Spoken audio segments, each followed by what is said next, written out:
తిరుమల శ్రీవారిని కంచి కామకోటి పీఠాధిపతి శ్రీ విజయేంద్ర సరస్వతి దర్శించుకున్నారు. ప్రాచీన ఆచారాలు, నూతన విజ్ఞానం, భక్తి, సేవ, పరస్పర వైత్రితో ఆరోగ్యమైన, ఆర్థికంగా బలమైన దేశంగా భారతదేశం సమగ్ర వికాసం చెందాలని స్వామిని ప్రార్థించినట్లు విజయేంద్ర సరస్వతి చెప్పారు.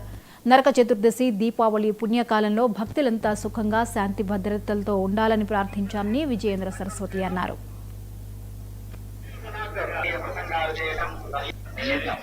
నిత్యశ్రీ నిత్యమంగళం.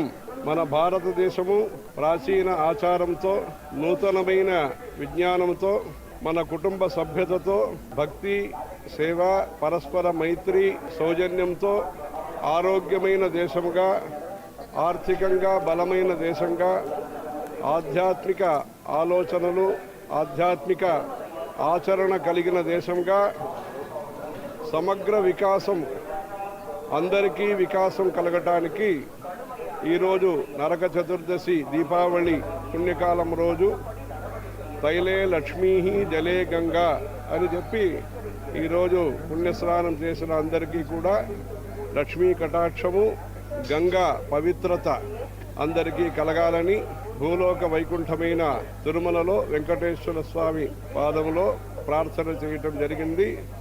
అందరూ కూడా భక్తితో ఉండి, సేవాభావంతో ఉండి, పేదరిక ఉన్మూలనము, అనారోగ్యం ఉన్మూలనము, దారిద్ర్య ఉన్మూలనం అందరికీ కలిగి అందరూ సుఖము, శాంతి, భద్రతతో ఉండాలని.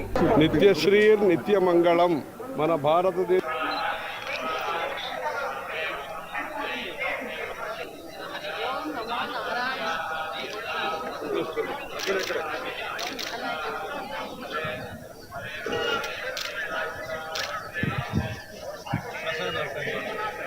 स्वामी 1 सेकंड स्वामी अక్కడ राजेश